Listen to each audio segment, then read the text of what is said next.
미국 건국의 아버지요, 정치가이고 사상가이고 과학자이기도 한 벤자민 프랭클린이라는 사람은 미국 지폐에 $100짜리 초상이 나와 있습니다. 그분이 이런 말을 했습니다. 인생을 사랑하는 자는 시간을 낭비하지 않는다. 왜냐하면 인생은 시간이기 때문이다 라고 했죠. 시간을 낭비하는 일 가운데에 가장 으뜸인 일이 뭘까요?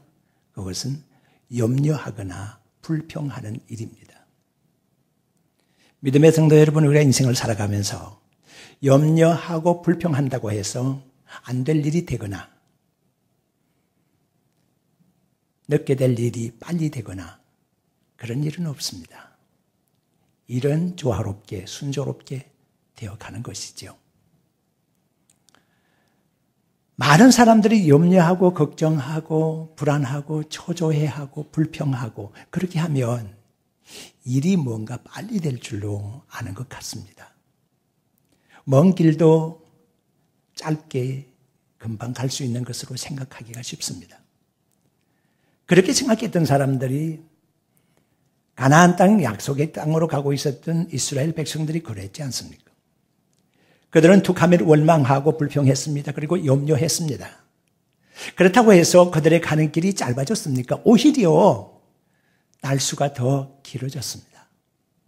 짧은 길을 더 멀리 돌아서 가야만 했습니다. 그 이유는, 그렇게 시간 낭비하게 된 이유는 염려하거나 걱정하거나 불평하는 일 때문에 그랬다. 그렇게 볼 수가 있습니다. 저는 목회를 해나가면서 요즘같이 편안할 때가 없습니다. 감사가 너무 넘쳐요. 그렇게 비관적으로 얘기를 많이 하고 비난하고 공격하기도 하고 불평하고 원망하던 사람들, 그런 소리가 거의 들리지를 않습니다. 그런 사람들이 없어진 것이 아닙니다. 사람은 그대로 있습니다. 환경이 좋아졌다거나 형편이 좋아졌다거나 그런 것이 아닙니다. 그런데 이상하게 불평하고 원망하고 비난하는 소리들이 전혀 저기에는 들리지 않습니다. 웬일일까? 제가 좀 곰곰이 생각을 하면서 제 자신을 한번 돌아보았습니다. 이유가 다른 데 있는 것이 아니고 제 자신에게 있더라고요.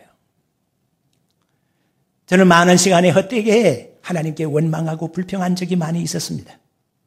하나님, 목회를 어떻게 하시라고 저런 사람을 제게 붙여주셨습니까? 원망하기도 했습니다.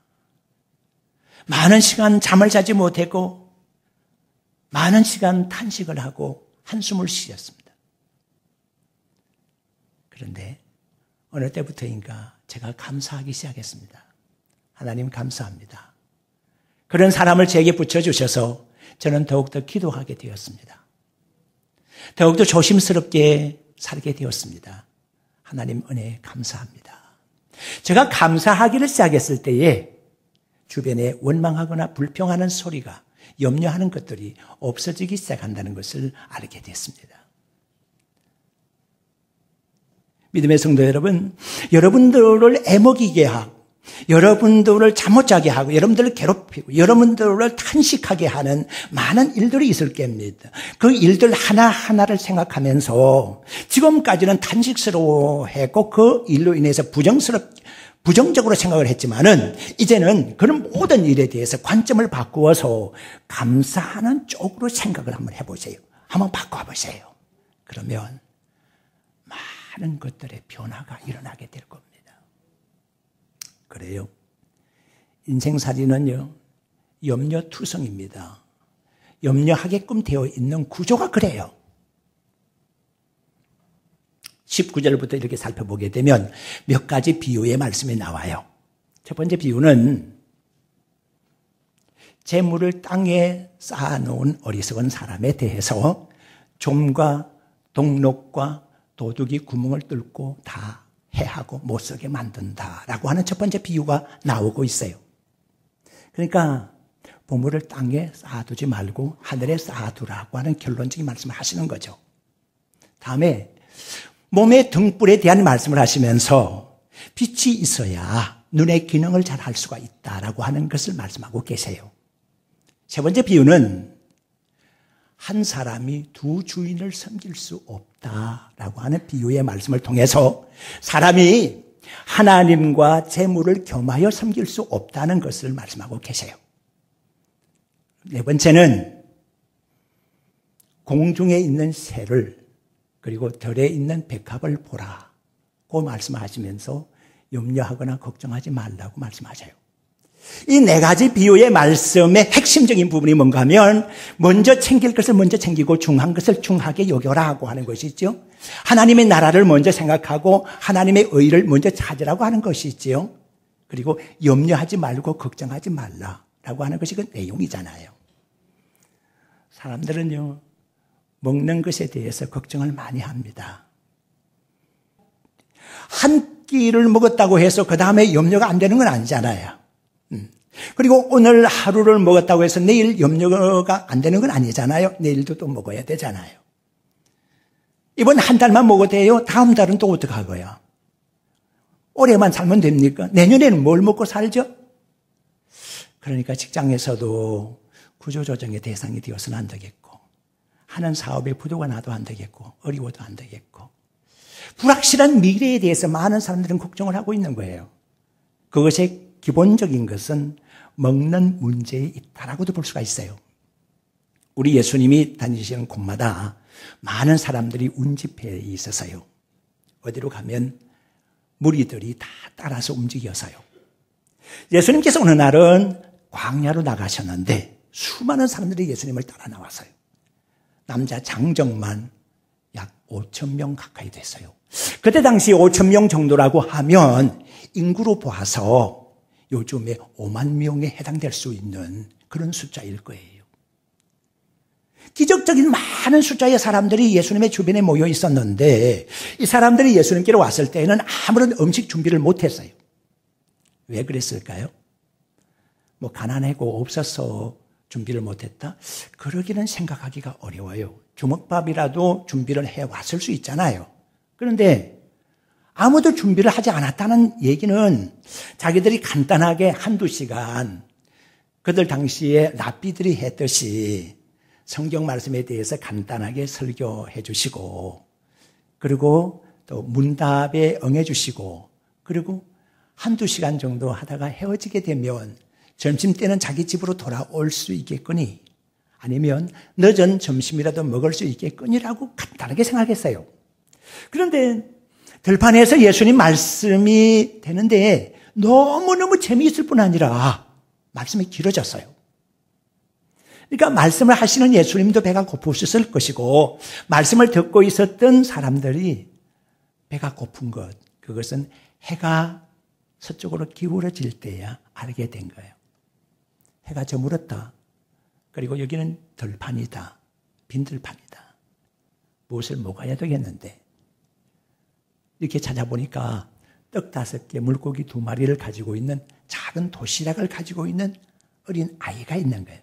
그것을 예수님께로 안드레가 가지고 왔죠. 예수님께서 그것을 받아 드시고 기도를 하셨어요. 감사 기도를 하셨어요. 그리고 그것을 나누어 주셨는데 야, 이게 웬일일까요? 어떻게? 그게 무슨 뻥튀김 기계 속에 들어갔다 나온 것도 아니고 어쩌면 이 뻥튀김이라는 것이 예수님의 감사의 축사의 그 기도가 그 순간이 아니었을까 하는 생각을 가지게 됩니다. 그러고 난 다음에 떼어주시고 나누어 주시는데 5,000명이 다 먹었다는 거예요. 시각적인 착각이 일어난 것도 아니고요. 잘못 계산한 것도 아니고요. 충분하게 먹었어요. 그리고 12광주리가 차게 거두었어요. 이때 사람들이 놀라면서 바로 저분이 우리가 기다리는 메시아가 아니냐. 웅성웅성 소리가 나기 시작했어요. 먹는 문제 하나 해결되면 모든 것이 다 해결되는 거 아니냐는 거예요. 사람들이 가장 기본적인 욕구고 가장 기본적인 문제잖아요. 모든 것이 식후이잖아요. 먹고 나서 보자 라고 하는 거 아니겠어요? 그런데 예수님께서 이 먹는 문제를 해결해 주셨으니까 정치적인 압박은 당하는 것이지만 경제적인 수탈에서 해방될 수가 있겠다. 먹는 문제 하나 해결되고 나면 기본적인 모든 문제는 해결되는 것이니까 예수님 저분이 우리의 왕이 되시면 우리에게 문제가 될 것이 무엇인가. 그래서 무리들이 예수님을 왕으로 삼으려고 했어요. 예수님은 생명의 떡으로 오셨지 한 끼 음식으로 오신 분은 아니잖아요. 그들이 많이 오해를 하고 착각을 하신 거죠. 예수님께서 생명의 떡에 대한 말씀을 하셨을 때에 많은 무리들이 다 떠나갔다고 했어요. 그리고 예수님의 제자 12명만 덩그러니 남은 거죠. 예수님께서 한심스러운 모습으로 제자들을 바라보시며 이렇게 말씀하셨습니다. 너희들도 가려느냐? 오죽하셨으면 그런 질문을 제자들에게 던졌을까 하는 안타까운 마음이 생깁니다. 야든지 간에 먹는 문제 하나가 해결되니까 예수님을 메시아로 생각하게 되었고 예수님을 왕으로 모시려고까지 했으니까 먹는 문제가 얼마나 큰 것이었나 하는 것을 짐작할 수가 있는 거죠. 염려한다라고 하는 말의 헬라어는 메림나오라고 하는 원어가 사용되었습니다. 그 뜻은 나누어지다라는 뜻인데요. 마음속의 생각이 여러 갈래로 나누어지는 것을 말하는 겁니다. 염려하게 되면 여러분들의 마음의 생각이 찢어지는 겁니다. 정상적으로 생각이 어떤 것에 집중하지를 못하게 됩니다. 목표하는 것에 대해서 집중하지를 못하게 되고 목적하는 것으로 향해서 갈 수가 없게 되는 겁니다. 시각적으로서 여러 가지가 흐려지게 되는 겁니다. 무엇 때문에 이 일을 해야 되고 어디로 가야 하고 이런 기본적인 목적 의식도 희박해지는 겁니다. 염려라고 하는 것은요, 마치 독사의 독과 같은 겁니다. 맹독을 가지고 있는 독사가 사람을 물었을 때에 어떤 현상이 일어나는 것일까요? 독사의 독이 사람 몸에 들어오게 되면 어떻게 되는 걸까? 사람들은 얘기합니다. 들어서 하는 거니까요. 피를 타고 흐른다는 거죠. 신경을 타고 흐른다는 거죠. 근육을 타고 움직인다는 거죠. 독이 퍼져나갑니다. 온몸에 퍼져나갑니다. 그리고 결국 마지막에 가서는 그 독이 사람의 심장에 이르게 되면 심장을 마비시키고 멈추게 할 수 있다는 거죠. 그러면 독사의 독으로 인해서 사람이 죽습니다. 그러니까 따끔하는 그 초기에 물리는 것으로서 끝나는 것이 아니라는 거죠. 믿음의 성도 여러분, 염려라고 하는 것이 독사의 독과 같다라고 하는 것이 바로 이것을 말하는 겁니다. 별로 큰 문제가 아닌 것 같습니다. 염려가 우리의 생각 속에 들어오고 우리의 삶 속에 들어왔을 때에 염려까지 끝이라고 생각할 수가 있습니다. 그렇지만 이 염려로 인해서 여러분들에게 나타나는 현상이 어떤 것일까요? 교회로 나가기가 싫어집니다. 걱정이 심해지고 염려가 심해지고 불평거리가 생겨나고 비난거리가 생겨나게 되면 부정적인 시각이 나타나게 되면 교회로 가는 걸음이 끊어지게 되고 그렇게 기쁨이 넘쳤던 삶이 기쁨이 통이 나버립니다. 기뻐하는 생활이 끝이 나버립니다. 웃음이 사라져버립니다. 찬송이 사라져버리고 기도할 기분이 생기지를 않습니다. 이게 독사의 독과 같은 겁니다. 무엇을 염려하실까요? 어쩌면 아들을, 손자를 군에 보내놓고 염려하는 부모님, 할아버지, 할머니와 같다고도 볼 수가 있습니다. 염려하는 일은 꼭 같아요. 군에를 갔습니다. 아들이 가요. 군에 갔더니 며칠 후에 뭐가 하나 소포로 날라왔는데 보니까 아들이 입고 간 옷가지야, 신발이야, 이게 붙여왔잖아. 아이고 내 새끼, 이 추운 겨울에 어떻게 살까? 이 옷을 다 이게 벗었어. 어떻게 하지? 그렇게 붙여온 옷을 부여덩치 안고 웁니다. 그 울음이 의미가 있는 울음일까요? 한번 생각해 봅니다. 훈련소에 입소하게 되면 아들은 나라에서 제공하는 군복을 받아요. 할 일이 무엇입니까? 그것을 다 관물 정리한다고 그러죠. 예. 아주 기차게 정리해냅니다.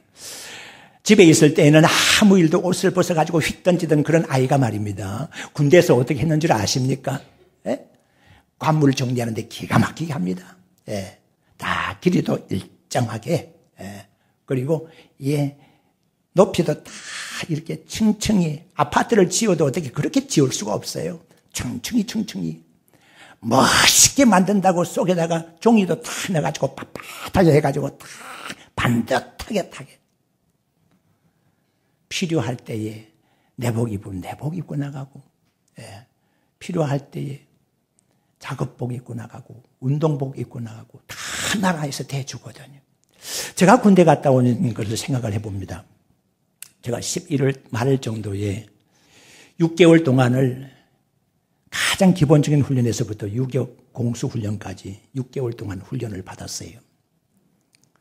추운 겨울에 훈련을 받는데요. 아침에 기상나팔과 동시에 집합을 시키는데 우통을 벗고 나오라는 거죠. 영하 10도 이하로 떨어지는데 덜덜덜덜 떨고 있는데 구보를 시킵니다. 구령에 맞추어서 구보를 시키는데 4km 구보예요. 왔다 갔다 하는데요. 다 땀이 그냥 피같이 흘러내립니다. 너무 더워서 미치겠는 거예요. 정말 입고 있는 옷이라도 다 벗어버리고 싶은 그런 마음이에요. 눈밭에 또 뒹굴기도 하고 막 그렇게 훈련을 받았어요. 군에 갈 때 아무것도 가지고 간 것이 없구만. 정말 튼튼한 몸으로 제대를 했어요. 여러분들 아들도 여러분들 손자도 마찬가지예요. 걱정할 필요가 아무것도 없어요. 무엇을 입을까 염려할 일도, 무엇을 먹을까 염려할 거리가 아무것도 없어요. 오늘 이 본문의 말씀은 6장 25절의 말씀 보니까 목숨을 위하여 무엇을 먹을까, 무엇을 마실까, 몸을 위하여 무엇을 입을까 염려하지 말라고 말씀하셨어요. 목숨이 음식보다 중하지 아니하며 몸이 의복보다 중하지 아니하냐라고 하는 말씀으로 우리에게 되묻고 계세요. 우리 주님께서. 많은 사람들이 목숨이나 생명에 대해서 영혼에 대한 염려는 하지 아니하고 무엇을 염려해요? 뭘 먹을까 하는 염려를 하고 있다는 거예요. 먹는 문제로 싸우기도 하고 먹는 문제로 인해서 전쟁을 벌이고 먹는 문제로 인해서 생사의 갈림이 서는 사람들도 있어요. 그렇게 하지 말라고 하는 거지. 먹는 것보다 목숨이 더 중요하지 아니하냐. 뭐가 중요한 것을 알아야지. 몸이 더 중요하지, 건강이 더 중요하지, 옷이 뭐 중요한 거냐. 몸을 위해서 옷이 있는 거지, 옷을 위해서 몸이 있는 건 아니잖아. 어떻게, 몸은 괜찮은데, 건강한데, 입을 옷 때문에 그렇게 염려하고 걱정하느냐. 한번 예를 들어 볼까요? 공군의 파일럿가 탄생하려고 그러면 수십억이 들어요. 파일럿을 훈련시켜가지고 만들어내는데 돈이 많이 든단 말이에요. 그리고 그 파일럿가 조종해서 전투에 나갈 수 있는 전투기가 수천억에 호가하는 비싼 그런 전투기가 있어요. 국가에서 전투기를 구입을 했어요. 그런데 조종사가 생각해 봅니다. 야, 이 수천억을 들이기는 했는데 연료는 어떻게 하지? 연료는 대어줄까? 믿음의 성도 여러분, 전투기를 사준 국가에서 연료 대주지 않겠습니까? 전투기가 얼마나 귀한데 전투기에 대는 연료 때문에 걱정하고 염려하느냐는 얘기예요. 파일럿 하나 만들어내는데 수십억이 들고 그렇게 정말 수고해서 파일럿 하나를 만들어내는데 그 사람이 입을 옷, 먹을 음식 주지 않겠습니까? 웬간한 잘못을 저질러도요, 파일럿은 특별하게 보호를 받는다고 그래요. 특별한 훈련을 받은 사람들이니까. 그런 거예요. 우리가 하나님의 자녀잖아요. 하나님께서 우리를 사랑해 주셔서 자녀로 인쳐 주셨는데, 그리고 성령을 우리 속에 주셨는데 필요한 걸 공급해 주지 않겠습니까? 먹는 문제겠습니까? 입는 문제겠습니까? 여러 가지 문제가 있을지 모르겠지만 이 시간 이후로 모든 염려는 끝내시기를 바랍니다. 감사를 시작하게 되면 염려는 끝이 납니다. 오늘 이 본문의 말씀에 결론적으로 말씀하는 것이 무엇입니까? 공중 나는 새를 보라고 말씀하십니다.